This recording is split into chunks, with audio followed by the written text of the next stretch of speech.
പിതാവിൻ്റെയും പുത്രൻ്റെയും പരിശുദ്ധാത്മാവിൻ്റെയും നാമത്തിൽ ആമേൻ. ഈശോയിൽ ഏറ്റവും സ്നേഹമുള്ള സഹോദരി സഹോദരന്മാരെ, നമ്മൾ ദൈവവചന പഠനത്തിൽ മർക്കോസിൻ്റെ സുവിശേഷമാണ് പഠിച്ചുകൊണ്ടിരിക്കുന്നത്. മർക്കോസിൻ്റെ സുവിശേഷത്തിൻ്റെ 6-ാം അധ്യായത്തിൻ്റെ 44 വരെയുള്ള വാക്യങ്ങളാണ് നമ്മൾ കഴിഞ്ഞ എപ്പിസോഡിൽ കാണാൻ ദൈവം നമ്മെ സഹായിച്ചത്. മർക്കോസിൻ്റെ സുവിശേഷം 6-ാം അധ്യായത്തിൻ്റെ 44 വരെ. ഇനി നമ്മൾ കാണാൻ പോകുന്നത് മർക്കോസിൻ്റെ സുവിശേഷം 6-ാം അധ്യായത്തിൻ്റെ 45 മുതലുള്ള വാക്യങ്ങളാണ്. യേശു വെള്ളത്തിന് മീതെ നടക്കുന്ന സംഭവമാണ് അവിടെ വിവരിക്കുന്നത്. ഞാൻ കഴിഞ്ഞ ക്ലാസ്സിൽ പറഞ്ഞത് നിങ്ങൾക്ക് ഓർമ്മയുണ്ടെന്ന് ഞാൻ വിചാരിക്കുന്നു. ഈ ഭാഗം, അതായത് 6-ാം അധ്യായത്തിൻ്റെ 30 മുതൽ, കൃത്യമായിട്ട് പറഞ്ഞാൽ 6-ാം അധ്യായത്തിൻ്റെ 33 മുതൽ 7-ാം അധ്യായത്തിൻ്റെ 37 വരെയുള്ള ഭാഗങ്ങൾ, 6-ാം അധ്യായത്തിൻ്റെ 33 മുതൽ 7-ാം അധ്യായത്തിൻ്റെ 37 വരെയുള്ള ഭാഗത്തെ വിളിക്കുന്ന പേര് ബ്രെഡ് സെക്ഷൻ എന്നാണ്. Bread section. അപ്പോൾ അത് കഴിഞ്ഞ ക്ലാസ്സിൽ പറഞ്ഞത് നിങ്ങൾ ഓർക്കുന്നുണ്ടാവും. കാരണം 17 തവണ ഈ ഭാഗത്ത് അപ്പം എന്ന വാക്ക് ഉപയോഗിച്ചിട്ടുണ്ട്. മാത്രമല്ല, നമ്മൾ കഴിഞ്ഞ ക്ലാസ്സിൽ പറഞ്ഞത് അപ്പത്തെക്കുറിച്ച് അവർ ഗ്രഹിച്ചിരുന്നില്ല എന്ന് മർക്കോസ് ഈ ഭാഗത്ത് പറയുന്നുണ്ട്. അപ്പത്തെക്കുറിച്ച് ഗ്രഹിച്ചാലേ യേശുവിനെക്കുറിച്ച് മനസ്സിലാവും. അപ്പോൾ മർക്കോസ് ഇവിടെ അപ്പത്തെക്കുറിച്ചുള്ള പ്രബോധനം നൽകിയിട്ട് മർക്കോസ് പരിശ്രമിക്കുന്നത് യേശു ആരാണ് എന്ന് വെളിപ്പെടുത്താനാണ്. അപ്പോൾ നമ്മൾ പറഞ്ഞിരുന്നു, അപ്പത്തെക്കുറിച്ച് മനസ്സിലായാലേ യേശുവിനെക്കുറിച്ച് മനസ്സിലാവൂ. അപ്പോൾ ഈ ഭാഗത്ത് 6-ാം അധ്യായത്തിൻ്റെ 30 മുതൽ 33 മുതൽ 7-ാം അധ്യായത്തിൻ്റെ അവസാന ഭാഗം വരെ ബ്രെഡ് സെക്ഷനാണ്. അപ്പോൾ ഇത് നമ്മുടെ മനസ്സിലുണ്ടാവണം. നമ്മൾ ഓരോ സംഭവവും വ്യാഖ്യാനിക്കുമ്പോൾ ഈ അപ്പത്തിൻ്റെ സംഭവത്തിലൂടെ എന്താണ് കർത്താവ് വെളിപ്പെടുത്തുന്നത് എന്ന ഒരു ചോദ്യം ചോദിച്ചുകൊണ്ട് ഈ ഭാഗം വായിച്ചാലേ നമുക്കത് ആഴമായിട്ട് മനസ്സിലാക്കാൻ പറ്റും. അപ്പോൾ അത് ആമുഖമായിട്ട് മനസ്സിലൊന്ന് വെക്കാൻ ഞാൻ പറഞ്ഞു എന്നേ ഉള്ളൂ. നമുക്കിനി ആ ഭാഗം വായിക്കാം. 45-ാമത്തെ വാക്യം. താൻ ജനക്കൂട്ടത്തെ പിരിച്ചു വിടുമ്പോഴേക്കും വഞ്ചിയിൽ കയറി തനിക്ക് മുമ്പേ മറുകരയിലുള്ള ബെത്സയിദയിലേക്ക് പോകാൻ അവൻ ശിഷ്യന്മാരെ നിർബന്ധിച്ചു. ഓരോ വാക്കും പ്രധാനപ്പെട്ടതാണ് ഇവിടെ. ഈശോ ജനക്കൂട്ടത്തെ പിരിച്ചു വിടുകയാണ്. ഈശോയാണ് പിരിച്ചു വിടുന്നത്. ഈശോയുടെ അടുത്തേക്ക് വിളിച്ചു കൂട്ടിയ ഈ ജനത്തെ ഈശോ പിരിച്ചു വിടുകയാണ്. അതിന് ഈശോ ഒരു നിർബന്ധം കാണിക്കുന്നത്, പെട്ടെന്ന് പൊക്കോളാൻ പറയുകയാണ്. അതെന്തിനാണ്? കർത്താവ് ഈ അപ്പം കൊടുത്തതിന് ശേഷം വേഗം പെട്ടെന്ന് പൊക്കോളാൻ പറയുക. എന്തിനായിരിക്കും പെട്ടെന്ന് പറഞ്ഞയക്കുന്നത്? പെട്ടെന്ന് പറഞ്ഞയച്ചില്ലെങ്കിൽ പ്രശ്നമുണ്ട്. എന്താണ് പ്രശ്നം? പ്രശ്നം ഇത്രയേ ഉള്ളൂ. ഈ 100ഉം 50ഉം ചേർന്ന ഗണങ്ങളായിട്ടാണ് ഇവർ ഇരുന്നത്. ഓരോ ഗണത്തിനും ലീഡേഴ്സ് ഉണ്ടായിരുന്നു.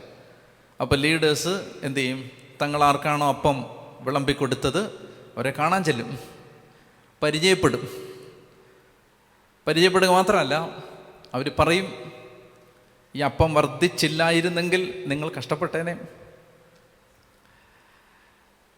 അപ്പോൾ ഈ അപ്പം വർദ്ധിപ്പിച്ചതിൻ്റെ മഹത്വം, ആ മഹത്വം അവരെടുക്കുകയും അപ്പം വർദ്ധിപ്പിച്ചതിൻ്റെ പേരിൽ അവർ ആളാവുകയും അപ്പം വർദ്ധിപ്പിച്ചതിൻ്റെ പേരിൽ അവർ ജനങ്ങളുടെ മുമ്പിൽ തങ്ങൾ വലിയവരാണെന്ന് ഭാവിക്കുകയും ഇനി ഈ അപ്പം വർദ്ധിപ്പിച്ച് തന്ന യേശുവിൻ്റെ ശിഷ്യന്മാരോട് ജനത്തിന് കടുത്ത ആരാധന ഉണ്ടാവുകയും ഒക്കെ ചെയ്ത് യഥാർത്ഥ ശിഷ്യത്വത്തിൻ്റെ പാഠങ്ങൾ താൻ പഠിപ്പിച്ചുകൊണ്ടിരിക്കുന്നത് അപ്പസ്തോലന്മാർക്ക് നഷ്ടപ്പെടാതിരിക്കാനാണ് കർത്താവ് ഈ ജനത്തെ പെട്ടെന്ന് പറഞ്ഞയക്കുന്നത്.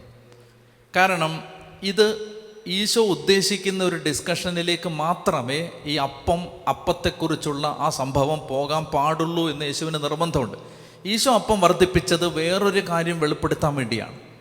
അപ്പോൾ അപ്പസ്തോലന്മാർ അതിനിടയ്ക്ക് കയറി അതിനെ വേറൊരു വിധത്തിൽ വ്യാഖ്യാനിക്കാൻ പാടില്ല. നിങ്ങൾക്ക് മനസ്സിലാവുന്നുണ്ടോ? അപ്പസ്തോലന്മാർ ചെന്നിട്ട് ഇത് പറയാൻ പാടില്ല, ഇനിയും ഒരുപാട് കാണാൻ കിടക്കുന്നേ ഉള്ളൂ, ഇതൊന്നും ആയിട്ടില്ല, ഞങ്ങളുടെ അടുത്ത് രഹസ്യമായിട്ട് അവൻ പ്രവർത്തിച്ച സംഭവങ്ങളൊക്കെ വെച്ച് നോക്കിയാൽ ഒന്നുമല്ല. അപ്പോൾ മനുഷ്യൻ്റെ കാഴ്ചപ്പാടിൽ ഈ അപ്പത്തിൻ്റെ വർധനവിനെ വ്യാഖ്യാനിക്കാൻ സാധ്യതയുള്ളത് കൊണ്ട് കർത്താവ് അത് അനുവദിക്കുന്നില്ല. ആളുകളെ പെട്ടെന്ന് പിരിച്ചുവിടുകയാണ്. അതാണ് ഒരു കാര്യം. ഈശോയ്ക്കൊരു നിർബന്ധമുണ്ട് ഇവിടെ. ഇനി അടുത്തത് എന്താണ്? എന്നിട്ട് ആളുകളെ പിരിച്ചുവിടുക മാത്രമല്ല, അവൻ എന്ത് ചെയ്യുന്നു? തനിക്ക് മുമ്പേ മറുകരയിലുള്ള ബെത്സയിദയിലേക്ക് പോകാൻ അവൻ ശിഷ്യന്മാരെ നിർബന്ധിച്ചു. ശിഷ്യന്മാരോടും പറയാണ്, ക്വിക്ക് ക്വിക്ക്, പെട്ടെന്ന് പോകാൻ പറയാം. സാധനം എല്ലാം എടുത്ത് വേഗം ബാഗൊക്കെ എടുത്ത് വേഗം വിട്ടോളൂ. അപ്പോൾ കണ്ടോ, ഇവിടെ ഒരു നിർബന്ധം. ഈശോയ്ക്ക് ഭയങ്കര നിർബന്ധം. പെട്ടെന്ന് പോ, നിങ്ങൾ പെട്ടെന്ന് പോ, വഞ്ചി കയറി ബെത്സയിദയിലേക്ക്. നമുക്ക് കുറച്ച് കഴിയുമ്പോൾ കാണാം, ഒരാവശ്യമില്ലാത്തൊരു പോക്കാണ് ബെത്സയിദയിലേക്ക്. കാരണം അവരവിടുന്ന് വീണ്ടും തിരിച്ചു വന്ന് വേറെ സ്ഥലത്തേക്ക് പോകുന്നുണ്ട്. ബെത്സയിദയിൽ അവരൊന്നും ചെയ്യുന്നില്ല. എന്ന് പറഞ്ഞാൽ എങ്ങോട്ടെങ്കിലും ഇവരെ ഒഴിവാക്കുക എന്നൊരു തത്രപ്പാടിലാണോ ഈശോ എന്ന് നമുക്ക് തോന്നുന്ന വിധത്തിലാണ് ഈശോയുടെ റെസ്പോൺസ്. എന്തിനായിരിക്കും? അതായത് ഒന്നാലോചിച്ച് നോക്കിയേ, ശിഷ്യന്മാർ ഈശോയോട് എന്താ പറഞ്ഞത്? ഈ ജനം വന്നു കഴിഞ്ഞപ്പോൾ ശിഷ്യന്മാർ ഈശോയോട് ആദ്യം എന്താ പറഞ്ഞത്? ഇവരെ പറഞ്ഞു വിടുക. പക്ഷേ ഈ അത്ഭുതം കണ്ടു കഴിഞ്ഞപ്പോൾ ശിഷ്യന്മാരിപ്പോൾ അവരെ പറഞ്ഞു വിടുന്നില്ല. മറ്റേതെന്താണ്? മറ്റേത് അവർക്ക് കഷ്ടപ്പാടാണ്. ഈ ജനത്തെ പറഞ്ഞു വിട്ടില്ലെങ്കിൽ ഇവർക്ക് ഭക്ഷണം കൊടുക്കണം. ഇപ്പം ഭക്ഷണം കൊടുത്തു കഴിയുമ്പോൾ ആ ഭക്ഷണം കൊടുത്തതിൻ്റെ ഒരു മഹത്വമുണ്ട്. അപ്പോൾ ഇവർ കുറച്ചുകൂടെ അവിടെ നിൽക്കട്ടെ, ആളുകളൊക്കെ അവിടെ നിൽക്കട്ടെ, അവർ കുറച്ചുകൂടെ നമ്മളെ സന്തോഷിപ്പിക്കുന്ന വാക്കുകൾ പറയട്ടെ.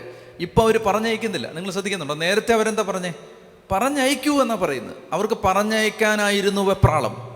ഇപ്പോൾ അവർ പറഞ്ഞയക്കുന്നില്ല. പക്ഷെ കർത്താവ് എന്ത് ചെയ്യാണ്? വേഗം പറഞ്ഞു വിട്ടുകൊള്ളുക. അതെന്തെന്നറിയാമോ? ഒരുപാട് കാര്യങ്ങൾ അതിനകത്തുണ്ട്. അതായത് ചില കാര്യങ്ങൾ കഴിഞ്ഞാൽ നമ്മൾ സ്ഥലം വിടണം, പിന്നെ അവിടെ നിൽക്കാൻ പാടില്ല. മനസ്സിലായില്ലേ? ചില കാര്യങ്ങൾ നമ്മളിലൂടെ നടന്നു കഴിഞ്ഞാൽ കർത്താവ് പഠിപ്പിക്കുകയാണ്, പിന്നെ നമ്മൾ അവിടെ അതിൻ്റെ ക്രെഡിറ്റ് എടുക്കാൻ നിൽക്കാൻ പാടില്ല, വിട്ടോണം. അപ്പോൾ അതൊക്കെയാണ് ഇതിനകത്തു നിന്ന് കിട്ടുന്ന പ്രധാനപ്പെട്ടൊരു സൂചന. ശുശ്രൂഷകർക്കും ഒക്കെയുള്ള വലിയ പാഠങ്ങൾ അതിനകത്തുണ്ട്. അപ്പോൾ എന്തെങ്കിലും ഒരു കാര്യം ദൈവം ചെയ്തു കഴിഞ്ഞാൽ പിന്നെ അതിൻ്റെ മഹത്വം എടുക്കാൻ പോകരുത്. ഈ കാനായിലെ കല്യാണ വിരുന്നിൽ എന്നെ വളരെയധികം അത്ഭുതപ്പെടുത്തിയ ഒരു സംഗതിയുണ്ട്. അതായത് അവിടെ വീഞ്ഞ് തീർന്നു പോയി. അപ്പോൾ വീഞ്ഞ് തീർന്നു പോയ പാത്രങ്ങൾ അവിടെ ഉണ്ടല്ലോ ഓൾറെഡി. അപ്പോൾ സാധാരണഗതിയിൽ വീഞ്ഞുണ്ടാക്കാം, വെള്ളം വീഞ്ഞാക്കണമെങ്കിൽ ആ വീഞ്ഞ് പാത്രങ്ങളിൽ തന്നെ വെള്ളം നിറച്ച് വീഞ്ഞാക്കിയാൽ പോരെ. പക്ഷേ കർത്താവ് പറയുന്നത്, കർത്താവ് ആ കിണറ്റിൻകരയിൽ കിടന്ന കാല് കഴുകാൻ ശുദ്ധീകരണത്തിന് ഉപയോഗിക്കുന്ന പാത്രങ്ങൾ, ഭരണികൾ എടുത്ത് അതിൽ വെള്ളം നിറയ്ക്കാനാണ് പറയുന്നത്. എന്തിനാണത്? എന്തുകൊണ്ടായിരിക്കും അത്? അത് ഇത്രയേ ഉള്ളൂ. ഈ കലവറയിൽ ഇരിക്കുന്ന വീഞ്ഞ് പാത്രങ്ങളിൽ വെള്ളം വീഞ്ഞായാൽ അത് കലവറക്കാരനും യേശുവും മാത്രമേ കാണുന്നുള്ളൂ. നാളെ ഈ സംഭവം നടന്നു കഴിയുമ്പോൾ കലവറക്കാരൻ ഇതിൻ്റെ മഹത്വം എടുക്കും. അവൻ പറയും, ഞാനാണ് ഇതെല്ലാം ശരിയാക്കിയെന്ന് പറയും.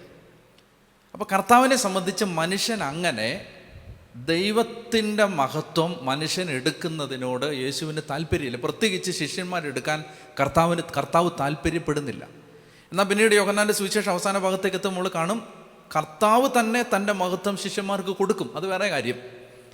പക്ഷെ നമ്മൾ ദൈവം തരാത്തൊരു മഹത്വം നമ്മൾ എടുക്കാൻ പാടില്ലെന്ന്, അതായത് ഒന്നിൻ്റെ ദൈവം ചെയ്തതിൻ്റെ ക്രെഡിറ്റ് നമ്മൾ എടുക്കാൻ പാടില്ലെന്ന് കർത്താവിന് നിർബന്ധമുള്ളതുപോലെ തോന്നിപ്പിക്കുന്ന വിധത്തിലാണ് ഇവിടെ ഈശോ പെട്ടെന്ന് പെരുമാറുന്നത്. അപ്പം അങ്ങനെയാണ് എനിക്കത് വായിച്ചപ്പോൾ തോന്നിയത്.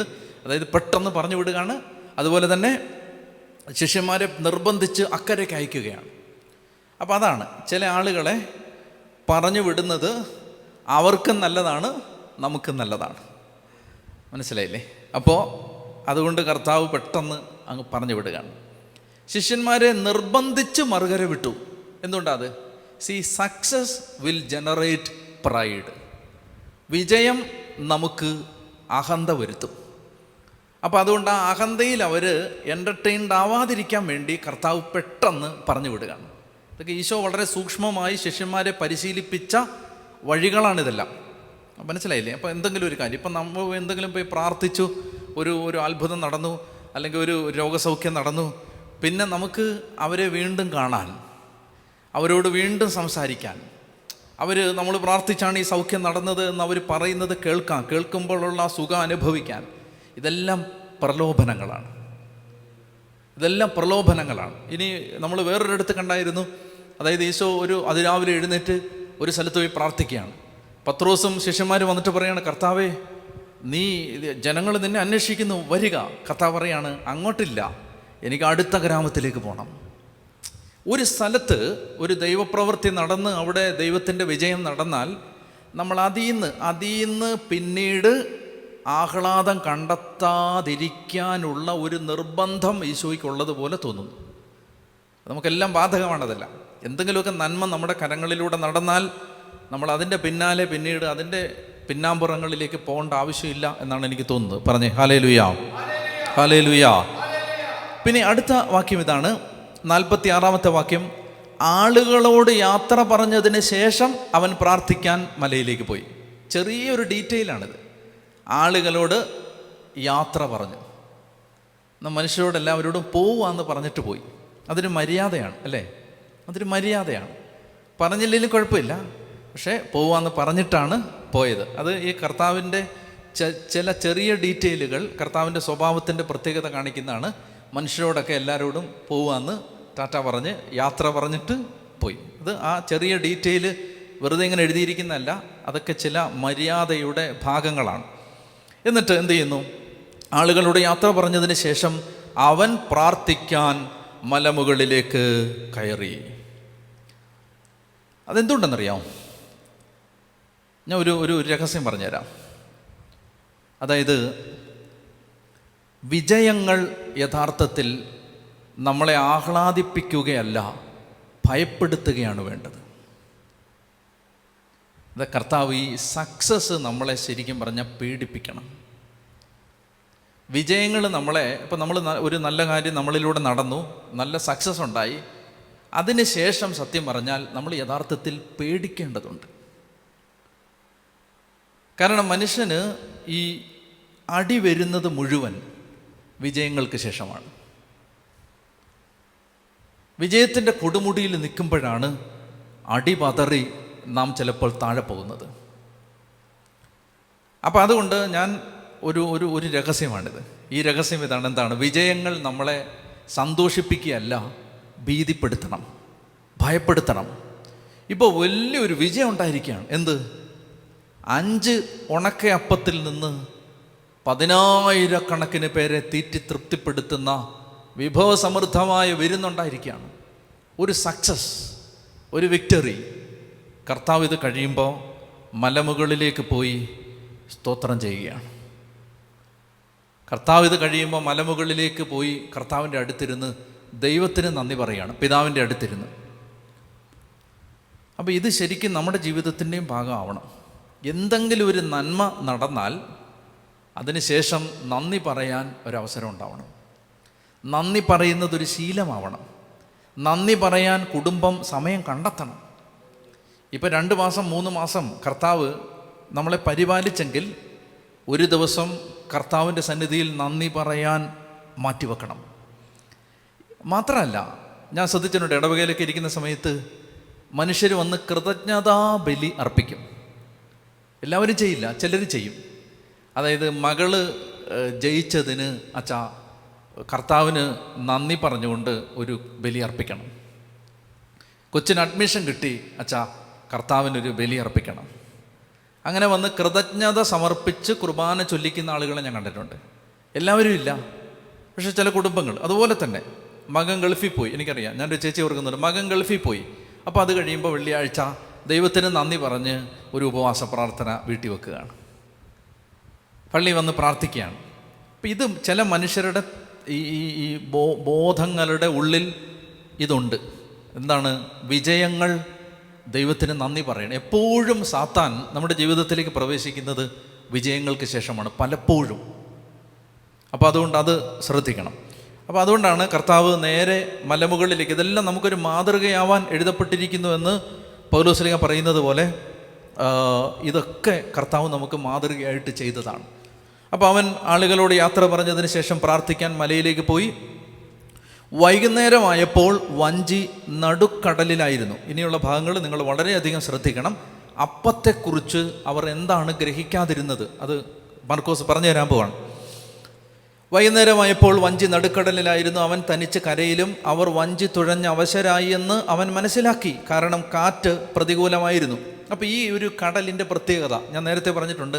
ഈ കടലിൻ്റെ പ്രത്യേകത എപ്പോഴും ഓപ്പോസിറ്റ് സൈഡിൽ നിന്ന് കാറ്റടിക്കും. അപ്പോൾ വഞ്ചി അപ്പോൾ അപ്രതീക്ഷിതമായ സമയത്ത് പ്രതികൂലമായി കാറ്റ് വീശുന്ന ഒരു തടാകമാണിത്. അപ്പോൾ അങ്ങനെ പോകുന്ന സമയത്ത് പ്രതികൂലമായ കാറ്റിൽ വഞ്ചി തുഴഞ്ഞ് ഇവർ അവശരായി, അപ്പസ്തോലന്മാർ അവശരായി. കർത്താവ് കരയിലാണ്, മലമുകളിലാണ്. രാത്രിയുടെ 4-ാം യാമത്തിൽ, ശ്രദ്ധിക്കണേ, രാത്രിയുടെ 4-ാം യാമത്തിൽ എന്ന് പറഞ്ഞാൽ 3 മണിക്കും 6 മണിക്കും ഇടയിൽ, വെളുപ്പിനെ 3 മണിക്കും 6 മണിക്കും ഇടയിലാണ് 4-ാം യാമം. അപ്പോൾ രാത്രിയുടെ 4-ാം യാമത്തിൽ അവൻ കടലിന് മീതെ നടന്ന് അവരുടെ അടുത്തെത്തി. അവരെ കടന്നു പോകാൻ ഭാവിച്ചു.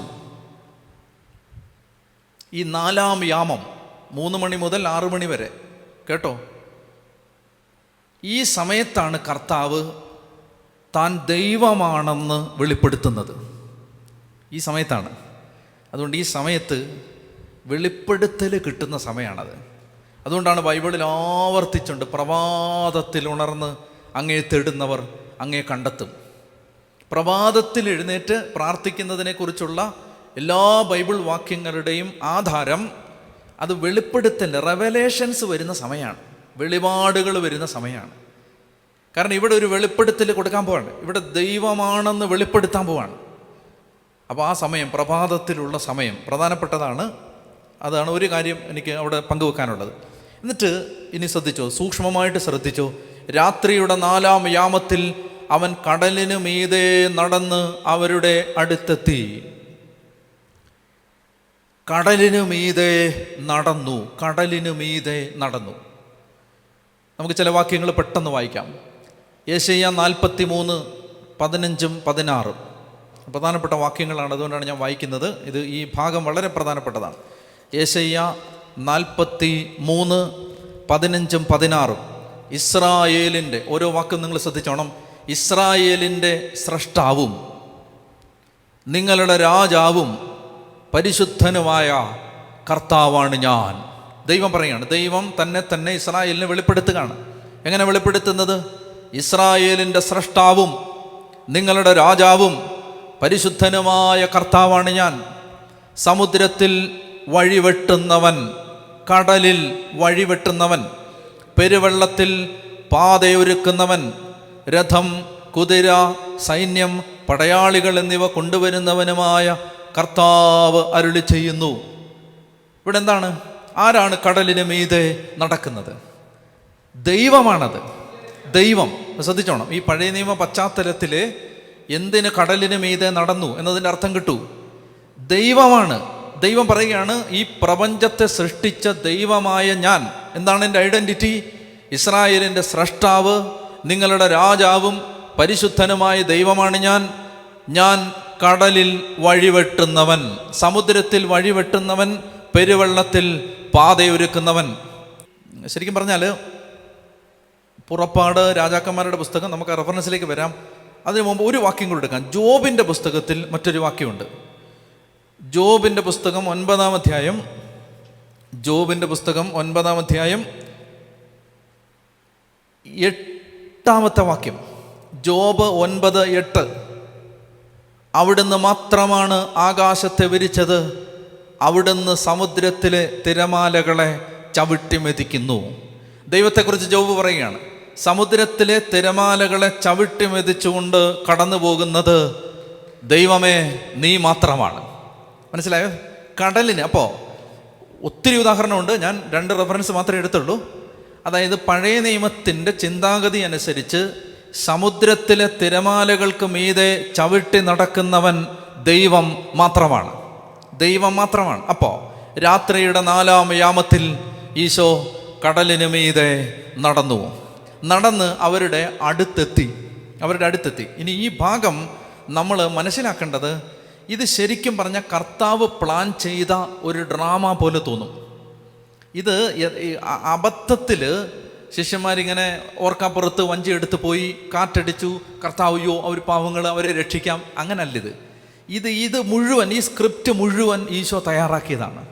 ഇത് മുഴുവൻ. അതുകൊണ്ടാണ് അവരെ നിർബന്ധിച്ച് പെട്ടെന്ന് അക്കരെ വിട്ടത്. ഇതിനാണ് പെട്ടെന്ന് അക്കരെ വിട്ടത്. ഈ പ്രപഞ്ചത്തിൻ്റെ ഗതിവിഗതികൾ മനസ്സിലാവുന്ന കർത്താവിനറിയാം, പ്രതികൂലമായി കാറ്റടിക്കുന്ന ഈ സന്ധ്യയിൽ അവർ പെട്ടെന്ന് വഞ്ചി തുഴഞ്ഞ് പോകണം, എങ്കിലേ അവർ രാത്രിയാകുമ്പോൾ മടുക്കൂ, എങ്കിലേ കടലിന് മീതെ നടന്ന് എനിക്ക് അവരുടെ അടുത്തെത്താൻ പറ്റും. ഈ സ്ക്രിപ്റ്റ് മുഴുവൻ ഞാൻ മനസ്സിലാക്കുന്ന അങ്ങനെയാണ്, ഇത് മുഴുവൻ ഈശോ തയ്യാറാക്കിയതാണ്.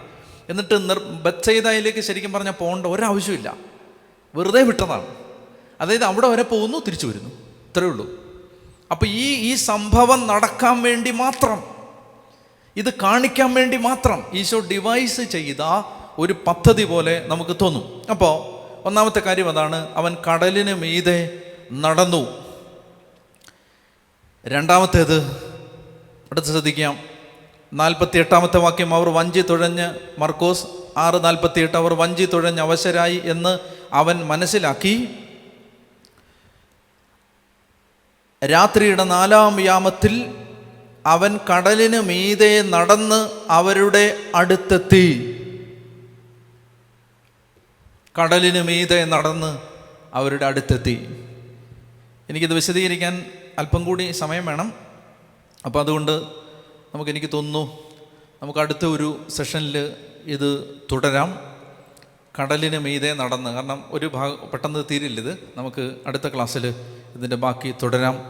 അപ്പോൾ ഒരു കാര്യം മാത്രം ഹൃദയത്തിൽ നിന്ന് വെക്കുക, ഈ സംഭവത്തിലൂടെ മാത്രമല്ല, അപ്പം വർദ്ധിപ്പിച്ചതിലൂടെ, കടലിന് മീതെ നടന്നതിലൂടെ, ഇനി ചെയ്യാൻ പോകുന്ന അത്ഭുതങ്ങളിലൂടെ ഈശോ തൻ്റെ ദൈവത്വം വെളിപ്പെടുത്തുകയാണ്.